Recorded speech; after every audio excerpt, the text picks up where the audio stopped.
Fique agora com o podcast Pode Espiar. Oferecimento produtora Iris. Está começando mais um Pode Espiar. O assunto de hoje vai deixar você bastante, vamos dizer assim, assustado com essa situação. Aconteceu aqui em Cuiabá. O nosso podcast hoje é um assunto delicado, não é mesmo, Camila? É isso mesmo.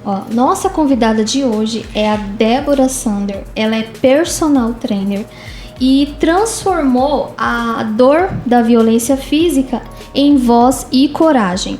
Ela buscou justiça e hoje ela inspira mulheres a não se calarem. Débora, seja muito bem-vinda ao Pode Espiar. Eu que agradeço a oportunidade, porque quando vocês dão a voz a uma mulher que está lutando por outras, vocês estão lutando comigo, vocês estão dando voz a muitas mulheres que se calam e que passam caladas o que eu passei. Então, hoje a minha meta é encorajar essas mulheres a não ficar caladas. E vocês dando essa oportunidade, vocês dão voz a muitas mulheres. Maravilha. Antes de falar o que aconteceu exatamente, nós queremos saber da Débora. Quem é a Débora? A Débora hoje eu sou personal trainer, professora de ginástica, professora de educação física, né? Graças a Deus, depois que tudo aconteceu, eu consegui fazer um novo caminho na minha vida. Hoje eu sou graduada internacionalmente, eu consegui 4 graduações internacional em ginástica. Então eu não sou hoje só uma professora de educação física, como ele me chamava, uma professorinha. Ou até porque eu tenho outras faculdades também. Sou formada em marketing, sou formada em terapia, sou terapeuta. E fui casada durante 22 anos, dos 18 até os 40. E depois ele morreu de Covid. Ele teve Covid, acho que foi em 2021. Faleceu de Covid e eu tenho um filho desse casamento que hoje tem 25 anos. E me tornei uma pessoa que está lutando aí contra as violências, contra a violência doméstica. E é isso, basicamente eu fiz uma transição de vida. O que aconteceu comigo é fazer do limão a limonada, né? Porque eu sempre falo que eu não sou uma vítima, eu sou uma escolhida. Deus me escolheu para trazer, se eu tô viva hoje é porque eu tenho como usar essa experiência para ajudar outras mulheres. Então eu fiz uma transição de vida, eu tenho isso como uma, vamos dizer, é o meu legado aqui talvez. E uma transição de carreira, superei, casei novamente e estou vivendo a minha vida aí, graças a Deus. Lembra, só para pegar uma deixa da sua fala, depois de tudo que você viveu, como você se enxerga hoje?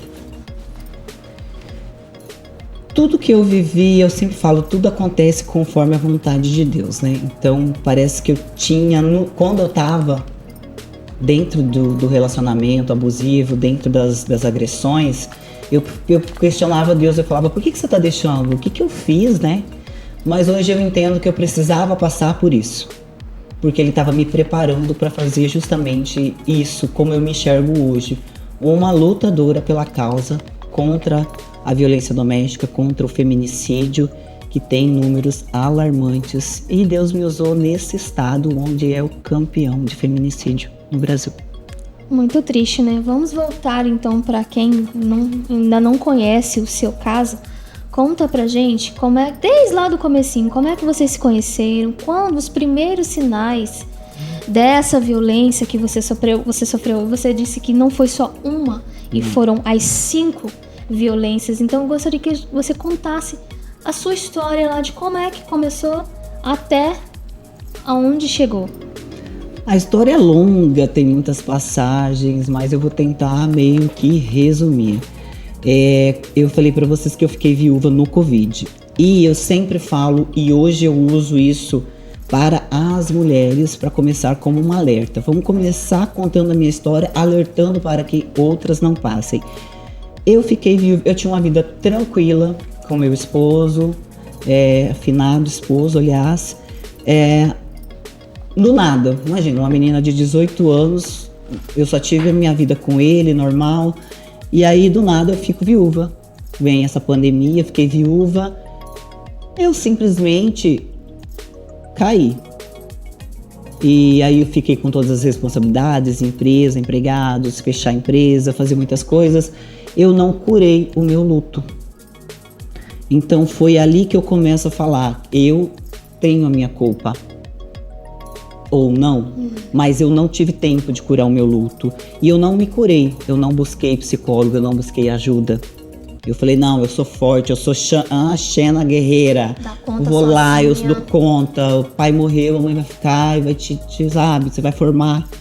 E eu não cuidei do meu emocional. A primeira pessoa quem eu conheci nas redes sociais, que tomem muito cuidado, por isso que eu falo, mulheres, cuidem do seu emocional. Porque se a gente tiver aí com o emocional abalado, é onde os narcisistas vão estar entrando na sua história. Porque eles têm um modus operandi deles. Eles não pegam uma mulher forte que realmente está bem de cabeça, porque eles não conseguem manipular. Tem que estar vulnerável. Tem que estar vulnerável, para começar. E ele já começou a me cercar nas redes sociais e me chamar para sair, me chamar para jantar e não sei o quê, desde o começo do meu luto. E eu falava, não, eu tô de luto, eu tô de luto, eu tô de luto. Foi um ano assim. Até que ele falou, beleza, bom, eu vou te conhecer. E dali já começou a relação, a gente já começou a sair, eu conheci ele e tal. No começo, nos primeiros 6 meses, aquela maravilha, o Dom Juan, um cara perfeito, modus operandi de todo narcisista. Com 6 meses já começou a mostrar as garrinhas, já começou as ameaças, já colocou, instalou um programa para me seguir no meu celular, já começou a me afastar dos amigos, da família, até mesmo do meu filho. E aí começou, com 1 ano já começou as agressões, não, aí eu vou mudar, não, eu tava nervoso, Foi não, eu te... a primeira agressão. A primeira agressão foi quando a gente fez uma viagem com a família dele. Foi, não sei, lá pro interior, não lembro o nome, Marcelândia. E foi a primeira agressão que ele fez. Física ou psicológica? Física. A psicológica já começou com 6 meses. E aí já começaram em seguida, eu peguei um ônibus, vim embora sozinha, não sei o que, aí veio atrás de mim. E aí começaram as ameaças, né? Que se eu fizesse alguma coisa, se eu fosse se largar dele, ele ia acabar com meu filho. Enfim, as ameaças. E eu falei, não, eu tenho que voltar pra esse cara e meu filho não vai pagar isso, né? Eu tenho que mudar ele, eu vou mudar. Se ele prometeu mudar, eu vou mudar ele. E aí foi. Aí foi só virando bola de neve. Aí foram outras agressões, as agressões já vinham seguidas de ameaças, porque sabia que eu não ia fazer nada, até chegar ao ponto da 4ª agressão, que não deu. Ao total foram 2 anos de relacionamento, 4 então... agressões físicas. 4 agressões. Uma ele quase me matou, não sei da onde eu até falo assim, foi a espiritualidade que me ajudou, porque na hora eu sou um bandista, e eu gritei o nome de meu pai, Ogum, falei, Ogum, meu pai, e eu tive força de tirar ele, eu já tinha começado a perder as forças, foi onde eu peguei no meio dos bagos dele, apertei ele assim por baixo, e aí ele meio que perdeu o ar, eu consegui empurrar e sair. Jesus, amor. E daí corri a pé pra casa do meu filho. 5 minutos ele tava lá na porta gritando, batendo. Eu cheguei a chamar a polícia e eles nem foram. Nem foi. Oxe. Nesse caso, na vida às vezes existe minutos que viram a chave. E quando a gente entende que não dá mais, no seu caso, né? Você teve aquele momento que você falou assim, bom, não dá. E qual foi exatamente esse momento que você percebeu com clareza que precisava ir embora, que para se proteger, sobreviver dessa situação aqui, que você falou assim, não dá, não tem condições, eu vou embora. Foi assim, em junho eu tinha sofrido uma agressão por ele. A agressão não era mais psicológica, mas houve também agressão. Em junho, dia 5 de junho, eu tive um derrame. Fui parar no hospital por causa dele. E se visse o tanto de coisa que ele falava, que ele escrevia, as ameaças que ele fazia, a delegada, a doutora Judá, ficou chocada quando ela viu. Ela falou, um derrame foi pouco, eu tinha morrido já com tudo isso. Enfim, em junho, aí eu saí de casa, arrumei um outro apartamento e saí, tá, beleza. Ele foi, infernizou minha vida, foi lá, chorou na frente da academia, se jogou, fez aquela cena e prometeu um monte de coisa e ameaçou novamente. Falei, cara, eu tenho que dar essa chance, eu tenho que fazer alguma coisa pra mudar esse homem e eu vou dar um filho pra ele. Ele vai mudar, ele tá precisando. Olha a ideia Meu Deus. do meu emocional, a merda que tava. Enfim. Passou uma semana, tava bonitinho, já começou. Depois de uma semana já começou a descambar tudo. Falei, não. Aí comecei meio que já a ficar. Na noite que isso aconteceu, foi exatamente um mês. Isso foi 5 de junho, o derrame. O meu globo ocular tem fotos, todo o derrame ocular, tudo, enfim. Um mês depois, houve a agressão que eu denunciei. Porque assim, daquele mês, na primeira semana, eu já vi que não ia. Aí eu já comecei a tomar nojo, aquele nojo de tipo não querer nem ouvir a voz dele. Nem ouvir a voz dele, sabe? De nojo. E nesse dia que aconteceu, na sexta-feira a gente saiu e aí eu já discuti com ele, falei, não quero ouvir a sua voz. Vamos pra casa. Eu peguei, fui na frente, fui pra casa, fiquei na minha, fiquei quietinha. De manhã levantei, mexi no TCC, que eu estava fazendo um TCC, que eu estava ajudando minha irmã a fazer umas correções do TCC dela. Dei aula de manhã e aí, eu, em vez de subir pro apartamento, eu só podia dar aula dentro do condomínio. Eu vivia em cárcere privado, eu não podia arrumar emprego em outra academia. Era só ali.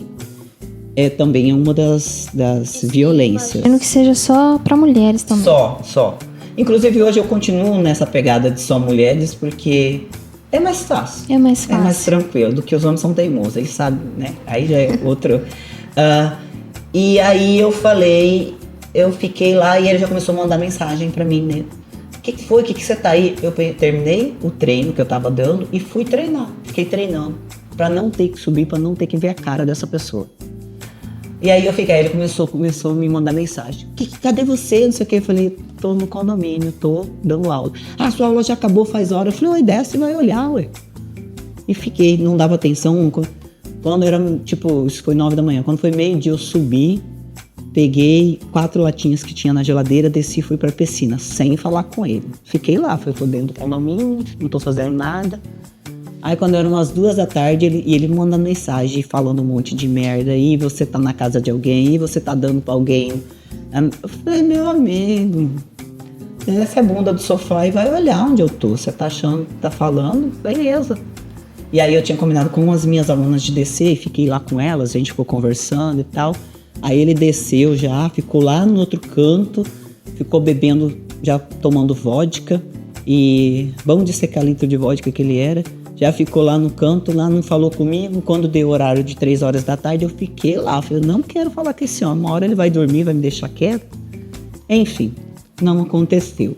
Ele voltou, foi assistir o jogo do Flamengo que estava acontecendo. E quando acabou o jogo, começou novamente. Me encheu o saco. Porque você não... E eu tava lá. Porque eu saía, eu tinha várias alunas. Chegava uma aluna, subia outra, ia outra. E eu acabei ficando lá com a Renata, que é minha testemunha também no caso. E até umas 8, 9 horas da noite, esse homem me xingando e tal. E eu só saí de lá porque foram fechar a piscina. Aí eu falei, e a Renata, e ele ficou ligando pra Renata pra ela fazer eu subir. Eu falei, Renata, eu não vou subir, eu não queria contar pra ela. Eu não vou subir, eu não quero subir, eu já sei o que esse cara quer. E eu sabia que ia acontecer, né? Eu falei, pois então eu vou ter que aguentar. E se acontecer, é hoje que eu vou na polícia, se eu sobreviver, né? E dito e feito, a Renata foi, e eu ainda fiquei no estacionamento conversando. Ela, não, Débora, ele tá aqui enchendo o saco, vamos subir. Eu falei, ai, Renata, se você soubesse. Pois deu 5 minutos. Ela subiu comigo no elevador, quando eu entrei na porta, ali ele já me bateu. Você entrou eu e entrei, já veio ele com já tudo. me bateu.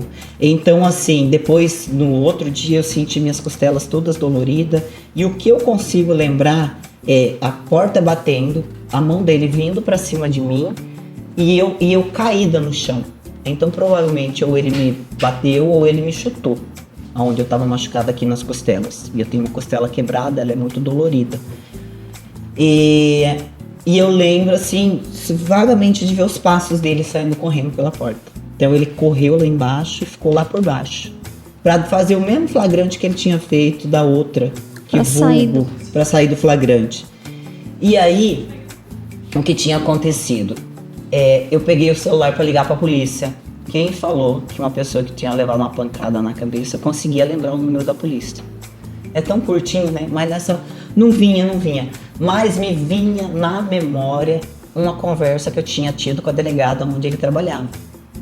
Que ela já sabia delegada, que você sofria essas agressões. E quando ela me viu com o olho roxo e me obrigou a ir na festa de São João deles em junho, e a agressão que eu denunciei foi em agosto. Então, em junho, eu cheguei lá com o olho todo cheio de sangue, ela chegou em mim, ele tá te batendo? Eu falei, tá, ele tá me ameaçando. E ela falou assim, então, Débora, a próxima vez que acontecer, se acontecer, você vai me ligar e eu vou prender ele em flagrante. Eu falei, beleza. E aí você se encheu de esperança. Exatamente. E o que acontece? Aí quando eu caí no chão, que eu tentei ligar pra polícia, eu não lembrei do número da polícia, mas me vinha isso na memória. O que eu fiz? Passei a mão no telefone, tirei uma foto e mandei. Falei, ele acabou de me bater. Mandei a foto pra ela. Ela falou assim, tô mandando uma equipe aí pra buscar ele e vou prender ele em flagrante. Pois a equipe foi. Foram lá, chegaram lá, ele tava lá embaixo, o que fizeram? Levaram ele pra casa da mamãe e voltaram lá pra me coagir. O cara subiu e ficou, não, Débora, vocês estão nervosos, não faz nada, não, eu preciso ir na delegacia, ele tá aqui, ó, e ele mandando mensagem, eu vou matar seu filho, agora você vai ver, sua desgraçada, não sei o que. Falei, olha, lê isso, ele vai fazer alguma coisa com meu filho, pelo amor de Deus. Não, a gente já tá com ele, nós já estamos com ele, tá tudo bem. Nesse ele está... a gente já tá com ele, pra mim, eles tinham prendido ele. Exatamente. Não, eles não prenderam. Eles levaram pra casa da minha mãe. Não, você tá com a cabeça cansada, toma um banho, descansa, amanhã vocês conversam. Isso foi o plantonista que foi lá pra prender ele. Voltou lá e fez isso comigo. Enfim, olha, Débora, a gente precisa levar roupa pra ele, porque ele saiu daqui só de shorts. Falei, tá, beleza. Aí eu me fingi de louca, eu falei, verdade, eu vou dormir, eu tô com a cabeça quente, amanhã eu resolvo com ele. Se você quiser pegar roupa, fui lá, mostrei, peguei uma sacolinha rosa, que isso é o que mostra nas câmeras, né? Então tá dentro do foi dentro do processo, dentro do inquérito, mostra nas câmeras a sacolinha rosa com roupinha que eles levaram pra ele, enfim. Não prenderam, né? Prevaricação. Me coagiram e não prestaram socorros. Todos estão na corregedoria. Isso que eu ia perguntar. Qual é o sentimento que você tem em relação... Quem deveria te proteger? É isso que eu pergunto. O que você sentiria? Era a única fagulha de esperança que eu tinha naquele momento. Era o que eu lembrei. Eles foram lá e fizeram totalmente. Por isso que eu falo, hoje eu quero lutar para ele perder esse cargo, porque não é justo.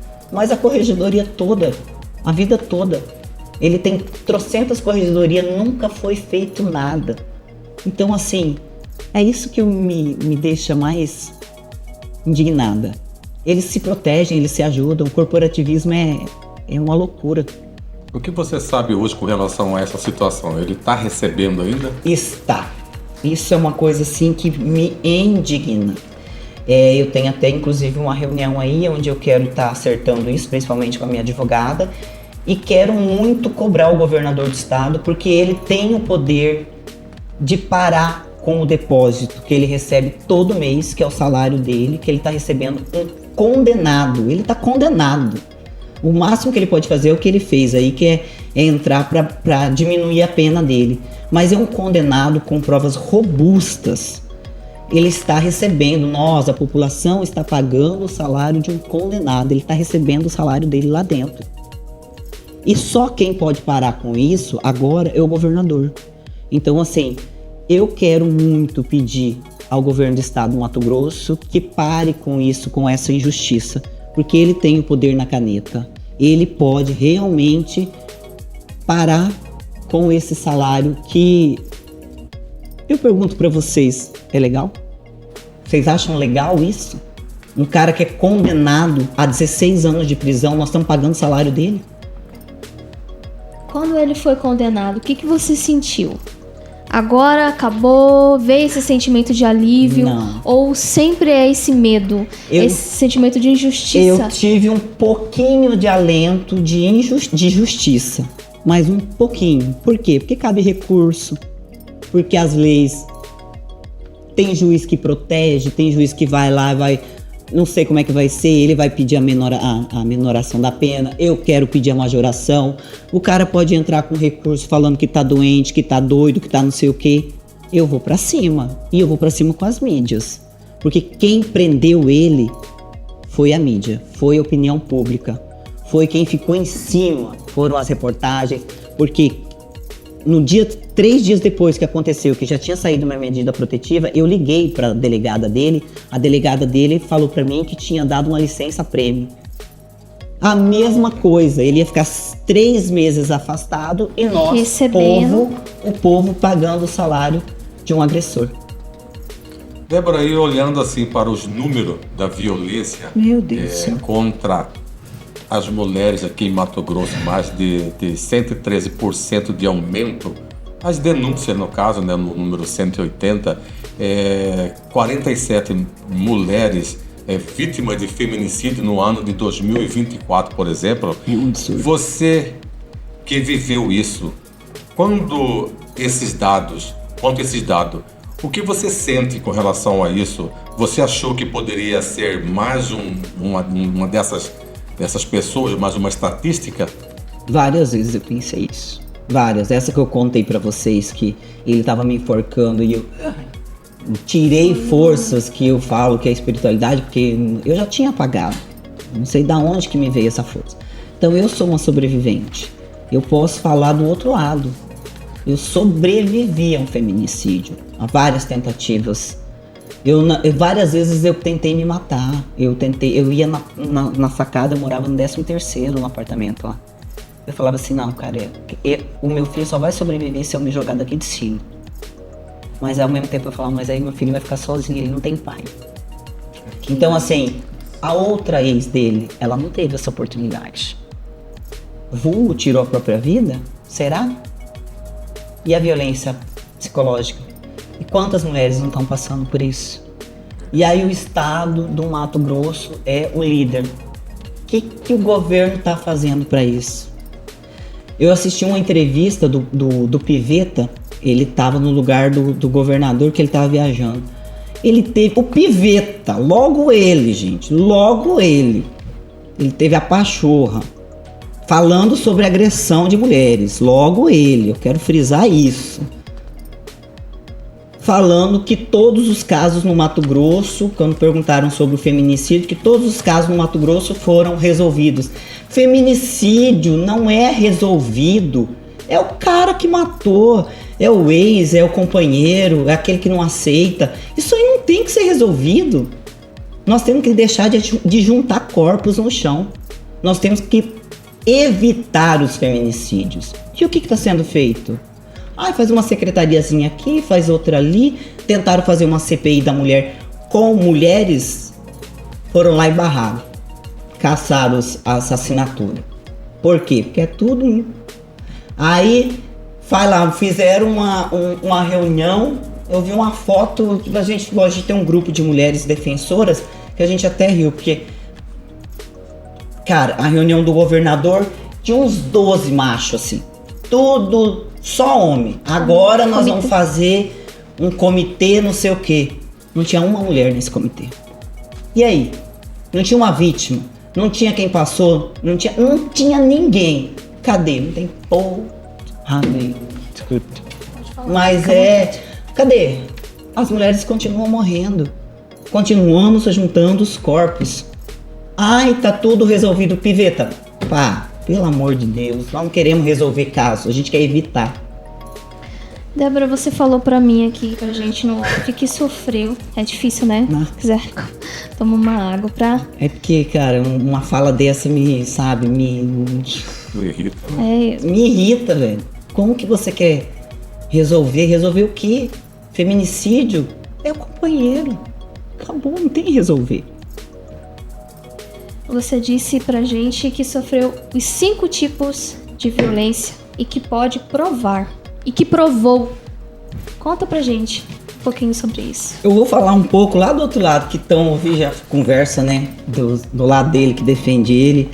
Ai, mas ela foi lá e ele tá preso porque ela foi lá e mentiu sobre estupro.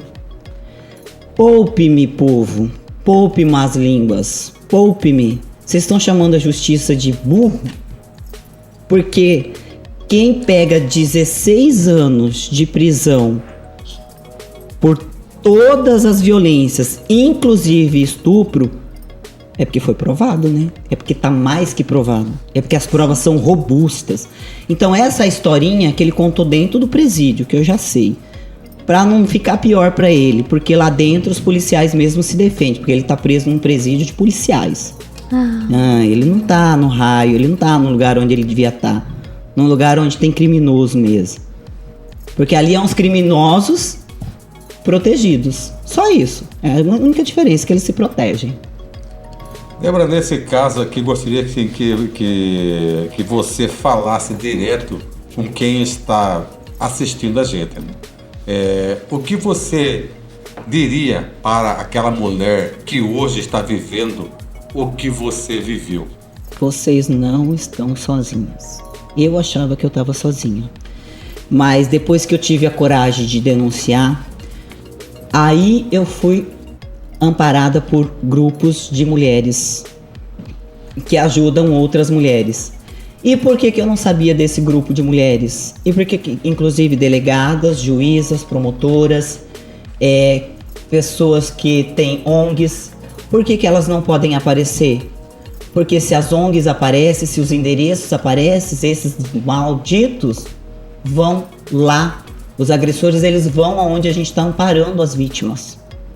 Então eu não sabia, eu não conhecia. Então várias mulheres chegaram a mim, várias. Hoje eu tô junto com um grupo de deputadas, vereadoras, juízas, desembargadoras, mulheres que fazem acontecer dentro, junto à Procuradoria da Mulher, que a Janaína Rivas sempre está comigo lá onde eu levo as vítimas. Hoje eu pego a mão delas e levo. Então, assim, uma coisa que eu falo, dá o primeiro passo, denuncia. Porque depois que você denunciar, e não é denunciar na qualquer delegacia mais próxima da sua casa, não. É na delegacia da mulher, especializada da mulher. Se for em Cuiabá, é ali na Carmim de Campos. Vai lá, fala com a doutora Judá, denuncia. Dali pra frente o bicho pega, porque na vara da mulher é diferente. Não é essa frouxura que é por aí, não. Qual foi o papel da Janaína Riva nessa sua história? Desde o início ela me amparou. Desde o início ela falou, ela me colocou dentro da Procuradoria da Mulher, me apresentou a Procuradora da Mulher, me apresentou psicólogas, me levou para psicóloga, que hoje eu continuo. Ela fez todo um papel de me amparar. Ela falou, eu vou colocar a minha assessoria à sua disposição. E colocou. E toda vez que não estou falando só de mim, porque ela me deu o caminho. E toda vez que tem uma mulher precisando ou fazendo alguma coisa, ela falou, Débora, minha assessoria está à sua disposição. Mas na hora, eles entram em contato com quem é a vítima. Qual é o caso? Qual o número do processo? Eles já começam. Você falou pra gente que a mídia que foi responsável. Eu devo isso muito à mídia, eu tenho que agradecer muito. Então, assim, em que momento, quando você viu que por meios judiciais, assim, quem tinha que te proteger não ia fazer nada, o que veio na sua, assim, o que você pensou? Falou assim, eu vou pra rede social. Qual foi o insight que Revolta. você teve? Revolta, porque assim, eu falei, não, peraí. Eu tô aqui porque eu tive que fugir. Eu fui pra Sorriso. Assim que aconteceu, eu me escondi na casa da minha irmã em Sorriso. E eu tinha que ir no hospital, eu tava machucada, tudo. Eu tô hospitalizada e esse cara tá curtindo licença-prêmio, ele já tinha ido viajar pro Rio de Janeiro. Eu falei, não pode. E eu falei pra vocês que eu tenho outras faculdades, né? Eu sou formada em marketing. Falei, ah, é? E uma das coisas que mais ele fazia, e é modus operandi de todo narcisista, essas faculdadezinhas que você tem, não serve pra nada. Falei, pois é, o marketing que vai te mostrar quem que é. O que é um marketing digital? Pois pra isso, se eu tiver que pôr a minha cara e ter que me expor, se tiver que mostrar as fotos dos estupros, eu mostro. Mas eu vou botar esse bandido na cadeia. E foi o que eu fiz. Foi o que você fez. E eu não tenho... Ah, tá em segredo de justiça. Pois eu exponho tudo. Eu não tenho medo de expor. Se é pra ir pra guerra, eu vou pra guerra. Débora, a gente vê assim essa sua revolta. É revoltante. Com razão, lógico. Você, apesar de tudo isso aí, lógico que você deve ter um sonho, né? Qual que é seu sonho? O que você pensa? E você tem uma missão? Então, eu já me chamaram pra entrar na política. E aí? Teremos Débora Sander na... Olha, tem aluno que passa por mim lá na academia e fala assim... E aí, minha vereadora? Eu falo, epa, pera lá, eu gosto de dar aula, eu sou personal. Já me chamaram para isso e eu não quero trabalhar com isso, mas eu quero continuar ajudando de qualquer forma e em qualquer lugar, porque eu também não pretendo, eu nem quero seguir uma carreira assim, porque eu não pretendo ficar em Cuiabá. Eu já falei pro meu filho, você se forma aí, meu filho, que eu quero picar mula. Porque agora, como eu falei, esse 1 ano que eu vim aqui, eu foquei em estudar. Então, eu tirei certificados internacionais. E essa empresa a qual eu servi os certificados, eu posso dar aula em qualquer lugar do mundo. Na China, no Japão, na Arábia, qualquer lugar. Eu falo outras línguas. Então, pra mim, entendeu? Mas você então, vai... eu quero hoje levar minha carreira lá em cima, a nível internacional, porque foi pra isso que eu estudei. Certo, mas isso não tem a ver com medo de ficar aqui e te acontecer alguma coisa. Olha, ele é investigador de polícia. Ele e todos os denunciados. Onde eles quiserem me achar, eles me acham. Se eu for viver no medo de morrer, de fazer alguma coisa, eu não vivo. Então eu vou seguir a minha vida e confiar na justiça. Ela já teve, vai ter recurso, cabe recurso, vão tentar diminuir a pena. E aí eu confio no juiz, né, que vai fazer isso aí, julgar isso aí. Eu confio no discernimento dele, né, que é um caso que tem muitas provas, então eu confio em que realmente vai se manter a pena. Eu vou pedir majoração, enfim. Mas eu não vou ficar escondida pro resto da vida. Não tem como.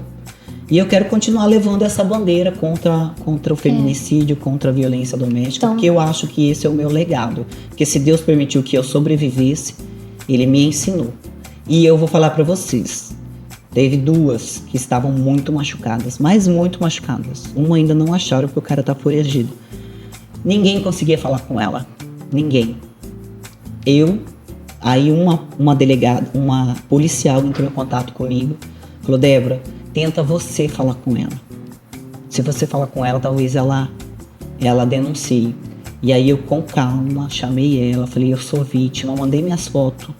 Falei, também sou vítima, eu sei a dor que você está sentindo na alma. Você quer falar comigo? Comigo você quer falar? Vamos conversar? Não sei o que. Consegui conversar ela, consegui convencer, consegui levar ela a denunciar. Então, assim, eu tive que passar. Porque sendo vítima, eu consigo ter esse canal. Só porque quem só vive. quem passa sabe a dor que é na alma. Isso eu falo para toda vítima. Débora, você, assim, nesse caso, se você tivesse uma oportunidade hoje de estar frente a frente com o governador, o que você falaria para ele? O que você pediria para o governador? A primeira coisa é a exoneração dele, né? Porque não é justo nós, o povo, tá pagando o salário de um cara que tá lá preso, condenado. E o governador é o único que tem o poder para fazer isso e é dele que vem isso. E eu gostaria de pedir que ele desse uma atenção às políticas públicas voltada não a, como diz o vice-governador, não a resolver os casos, mas sim a conscientização. E a conscientização vai começar do menino. Porque o problema dos homens hoje que estão matando, eles já foram meninos que não souberam ganhar não. Hoje os meninos não sabem dizer não. Se você não for minha, não vai ser de mais ninguém. Então a gente tem que começar uma luta na nova geração, porque essa daí já tá acabada. Essa geração de homens aí não tem como reverter. Não tem essas reuniãozinhas que eles fazem com esses policiais, essas reuniões com os presos, que o psicólogo vai lá, ou pune o cara com reunião que tem que ir lá participar. Isso aí é balela, encheção de linguiça. Esses caras aí, pra mim, já estão tudo perdido. A gente tem que investir nas nossas crianças. Tem que ensinar que não é não. A mulher não quis mais, não deu mais.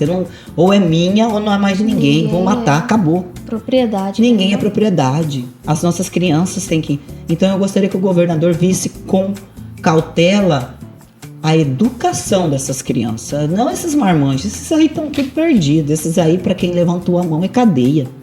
Eu defendo a pena de morte para esse tipo de gente. E esse caso aí, essa estatística aí, você acha que aumentou ou você acha que as pessoas estão tendo mais coragem de denunciar os seus? Eu acho que quanto mais pessoas, quanto mais Déboras, quanto mais mulheres começarem a mostrar, porque a mídia dá o canal. Hoje, sempre teve isso. Quem na vida não conhece um vizinho ou tem na família, a mãe, a avó, alguém que apanhou? Sempre teve. O negócio é que hoje a mídia está em cima. Hoje tem canais para denunciar. Hoje a gente consegue mostrar o que está acontecendo. E é por isso que eu falo, encoraja, coloca a sua cara e mostra. Você vai para um repórter e fala, eu tenho isso aqui para você. Você acha que o repórter não quer colocar? Ele quer mostrar, é matéria para ele. Então, estão sendo encorajadas. Então, quando você tiver coragem de falar, de denunciar, faça. Porque você não vai estar só se ajudando, você vai estar ajudando outras mulheres a tomar coragem. E a imprensa, quando ela dá essa oportunidade que vocês estão dando para a voz de outras mulheres, que se vocês quiserem eu trago um monte aqui para falar. E muita gente que tem que falar para encorajar outras mulheres. Porque isso sempre aconteceu. O machismo, o patriarcado sempre teve intrínseco. A gente precisa... Eu não falo destruir o machismo, mas, gente, a gente só tem que entender que ninguém é de ninguém. Respeito, isso vem da nossa criança. Dos meus netos aqui, porque eu falo pro meu filho, você tem 25 anos, você ainda vem de uma geração muito machista. É meu, é assim, pronto, acabou. E ele, como é que reagiu tudo isso? Nossa, ele chegou a um ponto de falar, mãe, eu lavo as mãos. Porque assim, eu nunca contei pra ele. Mas ele te via? Ele via, ele me viu ensanguentada várias vezes. Mas aí ele falava assim, não, você quer voltar pra ele. Mas eu nunca falei, filho, eu tô salvando a sua vida. Porque eu ia assustar, sei lá, eu pensava assim, velho, ele vai surtar de vez. E ele ainda tava tratando a perda do pai. É complicado. Eu falei, cara, ele vai surtar mais ainda. E você falou pra mim que em algum momento ali você se sentiu culpada. Como assim? É normal as mulheres que passam por isso, às vezes, falar, ai, será que eu estou fazendo alguma coisa errada? É minha culpa, eu vou mudar, eu vou... Nossa! Como é que é isso? Não falo só por mim, eu falo por todas as mulheres que já vieram, por todas as mulheres que contam as histórias delas, por mulheres que foram no meu podcast e contaram a história. Porque a primeira coisa que o próprio narcisista, que o agressor faz, é falar assim, olha o que você me fez fazer, olha o que você tá fazendo. Ele começa a colocar você como, você é louca. Se você contar pra alguém, ninguém vai acreditar, porque você é louca. Então você começa a falar assim, nossa, eu tô louca. Será que eu estou louca? Será que eu sou louca? Será que é eu que fico arrumando isso? Será que... Isso é uma violência psicológica. Ué, você tá doido. E aí eles começam assim, as violências psicológicas minhas começaram assim, as psicológicas, depois que foram para as outras. Débora, existem duas situações aí que a gente tá observando aí, tá percebendo. Existia assim, um sentimento ou um medo. Como é que você resume esse seu relacionamento? Hoje eu tenho medo, eu ainda tenho medo. Tá, na hora que você tava com essa pessoa que dando te agredindo, então você tava com ele. Depois dos 6 meses era tudo medo. Era tipo desespero de mudar ele, porque eu me sentia culpada por ele ameaçar. Se eu, tipo você assim, acha que o meu filho vai pagar por um erro de eu ter ficado com esse cara? Não, eu prefiro eu me jogar daqui desse prédio aqui e acabar com tudo, pronto. Ele vai seguir a vida dele, vai arrumar outro e tudo.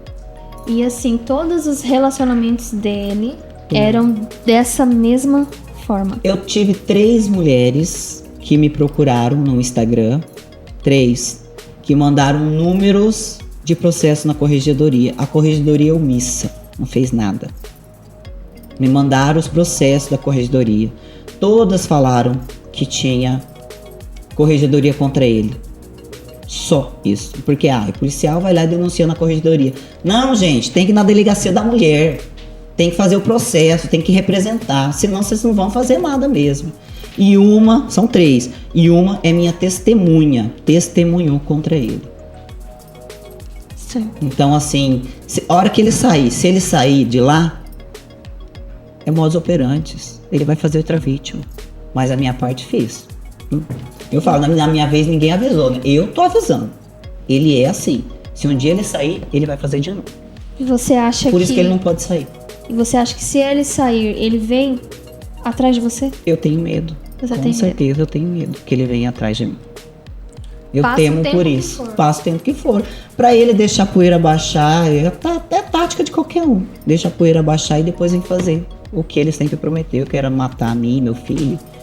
Isso é... Bem assim, no começo lá, você falou assim, eu vou dar um filho a ele. Você acha que isso aí foi questão... Esse sentimento que falou alto, ou você achou que teria que mudar ele por causa desse filho? Eu falei assim, não, eu acho que tá faltando um filho pra ele, porque ele vinha falando muito, né? Não posso ter filho, não sei o quê. Não, eu falei, não, vou tirar o meu DIU e vou tentar, porque eu acho que se ele tiver um filho, realmente ele vai ter aquele paterno, né? Aquele amor paterno, ele vai mudar, não sei. Cabeça, né? Cabeça sem tratamento. Olha o que eu pensava. Nunca isso. A gente sabe nunca. que isso ia E eu ficar tava muito pior. Eu tava doente da cabeça. Porque assim, até quando eu fui denunciar ele na delegacia, eu fui contando a minha história em detalhe. Até então eu não sabia quem que falou pra mim, isso aqui é estupro, foi a delegada. Pra mim até então tava como meu dever de mulher. Entendeu? Foi a delegada, falou, não, peraí, como é que é isso? Falei, não, é assim, assado, se pegar o telefone dele, tem vídeo, tem foto, tem isso, tem aquilo. Pronto. Foi ela que falou, eu nem sabia disso. Com relação a essa... Quando as pessoas falam assim, você tem que denunciar, você acha importante isso, procurar a polícia, lógico, mas é seguro isso? Foi o que eu falei. Eu denunciei, eu recebi a medida protetiva e ele continuou solto. O problema são as leis. Porque acontece, vai lá, o cara fica com mais raiva ainda, a polícia vai lá, pega ele no flagrante, na custódia ele sai. E aí ele vem com tudo. Aí é a hora que acontece os feminicídios. Então é isso, esse é o meu desespero. E não cabe a nós. Fala-se de mudar a lei, blá, blá, blá. E aí, quando que vai mudar? Colocam lá umas coisinhas lá na lei, emenda lá na Maria da Penha, os negócios, sabe que eu não sei falar o jurídico, né? Coloca umas lacunas a mais lá, mas e aí? Até quando o judiciário, até quando as leis vão permitir que um agressor que está ameaçando matar saia na audiência de custódia? Até quando? Porque agora ela já denunciou. Essa é a parte que a gente tem que segurar as mulheres na casa de amparo. Porque se ela coloca a cara pra fora, é ali que ele vai cumprir o que ele... Porque agora ele tá com raiva. Agora ela realmente denunciou.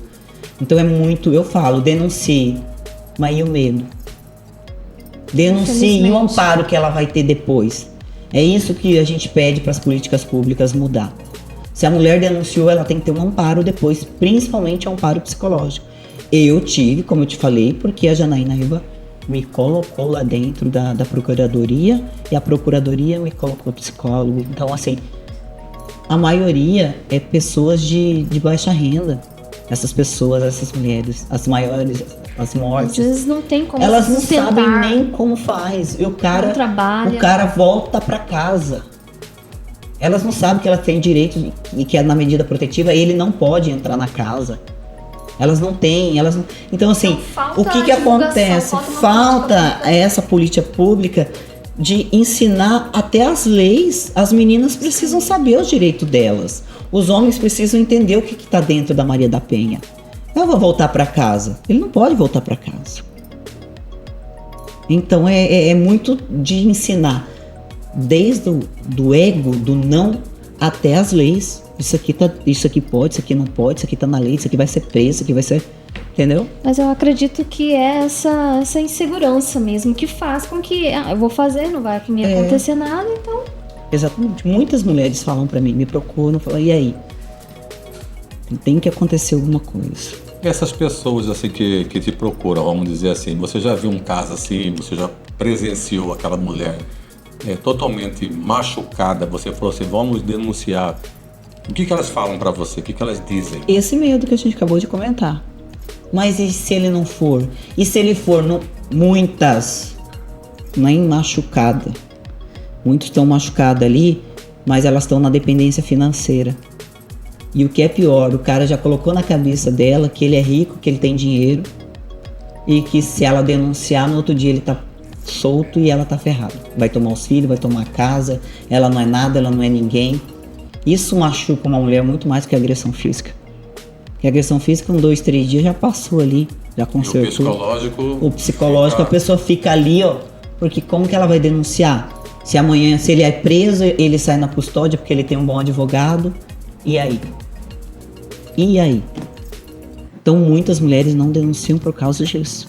Porque existe a maldita soltódia, né? A audiência de soltódia. Não é nem custódia, né? Eu falo, isso é uma audiência de soltódia, pra soltar vagabundo.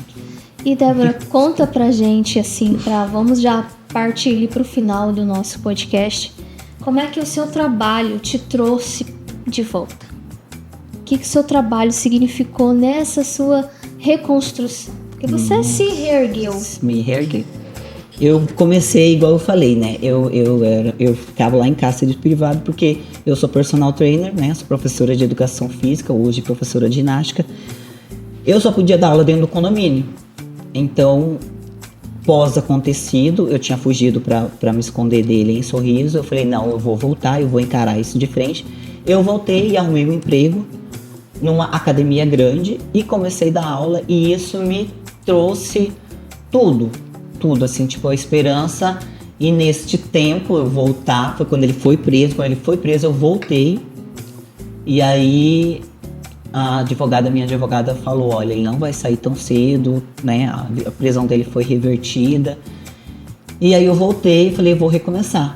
E aí eu arrumei um emprego numa academia grande e comecei a fazer o que eu gosto, porque hoje eu sou professora pelas outras faculdades que eu fiz, era porque eu precisava ganhar dinheiro, era porque era uma profissão. Mas hoje eu faço o que eu amo. Hoje eu acordo 5 horas da manhã, 4h30 da manhã, porque 5 horas eu já tenho aluno. Dou aula até as 9 horas da noite no mesmo pique. Dou aula de bike, dou aula de body pump, body jump, body step, body tudo. Pulo o dia inteiro porque isso me traz uma energia. Porque eu faço o que eu amo. E eu falo assim, descobri isso depois de velho, porque eu tenho 45 anos, mas nunca é tarde, né? É isso. Então eu tô a cada dia me reerguendo. Sempre uma coisa que eu falo para as mulheres, psicólogo, procure um tratamento. Se você vê que ele tá fazendo a sua mente cair, se você tá caindo nessa conversa, se você não consegue sair desse relacionamento, tratamento psicológico. Procure uma terapia. E a terapia hoje me sustenta muito, me traz força. E eu sempre falo, gente, terapia é tudo, era o que eu devia ter feito lá quando eu fiquei viúva. E eu teria evitado tudo isso. Mas hoje eu penso, se eu evitei tudo isso, eu não teria passado, eu não estava onde eu estou. E aí eu coloco nas mãos de Deus, eu falo, era pra ser. Alguém tinha que parar esse maníaco. E que bom que foi você. E alguém... Foi você, né? Parei. Dizem que só um louco pra parar outro. Então, pode me chamar de louco. Débora, queríamos agradecer a sua presença, agradecer imensamente esse bate-papo aqui. Eu acho que ficou bem esclarecido e gostaria que você desse o seu agradecer, né, a população que está assistindo esse podcast, né, esse episódio. Suas considerações finais. Eu tenho que agradecer muito a voz que vocês dão pra gente. Gostaria só de pedir assim para as pessoas que ainda defendem o agressor, porque tem pessoas que defendem, me julgam. Infelizmente. Me julgam. Que são 16 anos, gente. Com provas. Não foi porque eu fui lá e menti para a delegada, ela colocou no inquérito. Gente, não é assim que a justiça funciona. Eles escavam a vida da pessoa. Eles escavaram a minha vida. Eu tive que dar 9 depoimentos. Foi assim, era pesado. Então, parem de defender. Tem gente que fica do lado do agressor ainda. Mãe, principalmente, a mãe que cria um agressor, tá lá defendendo. Então, às vezes a própria família é tóxica. Se você precisar se afastar da sua família para isso, se afaste. Porque a gente vai ter que mudar muita coisa. E como eu falei, não estão sozinhas. Aqui fora existe uma rede de apoio. E eu, como eu sempre falo em todos os podcasts, no meu podcast, no Central Delas, fazer minha propaganda aí, onde Sim. eu levo somente mulheres, somente histórias. Também levo homens que já sofreram violência, porque também existe isso. Também existe mulheres que batem. E tem mulheres também que usam da lei para falar, para prejudicar o cara. Só que elas caem do cavalo, que da mesma forma que eu tô falando que é muito bem procurado, muito bem investigado, essas mulheres caem por terra, essas investigações, elas caem por terra, elas são desmascaradas. Então existe muita mulher que usa da Maria da Penha para se prevalecer de homens também. Isso tem que ser falado, mas numa investigação isso cai por terra. Elas são desmascaradas. Sempre acontece, não é sempre, mas a mentira ela tem perna curta e o judiciário ele vai a fundo. Então parem de defender. O malandro tá lá com 16 anos de prisão, prova robusta, principalmente estupro. Então não adianta vir com conversinha. Tem gente que vem com muita conversinha pra cima de mim com não, nem respondo. Tá lá com provas. E agradecer muito a oportunidade. Se vocês tiverem a oportunidade de dar voz a outras mulheres, eu mesmo trago outras mulheres, outras histórias, porque eu tenho histórias assim que vocês ficam chocados. São incríveis, de história de vida de 30, 40 anos de mulheres sobre agressão, sobre estupro. É coisa de louco. Então, agradecer muito vocês a oportunidade. A gente ficou muito feliz, né, da sua participação. E também já quero deixar para você divulgar o seu Instagram. Como é que eu quero falar com a Débora? Como é que eu encontro a Débora? Fala para nós que está nos assistindo agora. O meu vai estar como Débora Sander. Simples, S-A-N-D-E-R, meu sobrenome, Débora Sander. Primeira loira que tá de verde lá sou eu, já pode clicar. E, inclusive, se alguém quiser personal trainer, estamos aí, fazer meu jabá, né? Já faz um momento ali jabá. Lá eu dou dicas de personal, lá eu dou dicas de treino, lá eu dou broncas também, gente preguiçosa, que sempre falo, gente, pagar um personal não é pagar. Vocês falam que vocês estão pagando plano de saúde, aquele cartãozinho lá é o plano de doença, você só vai quando tá doente. Plano de saúde é aqui, ó. Personal, academia, corrida. Esse é o plano de saúde que você tem pra vida. Tá certo. A gente agradece demais e agradece também a você aí de casa, a sua audiência. E também já vamos pedir, Neidson, que sigam as nossas redes sociais, o Pode Espiar e também o Instagram do Pode Espia News. E você que nos acompanhou, muito obrigado. Até um próximo episódio.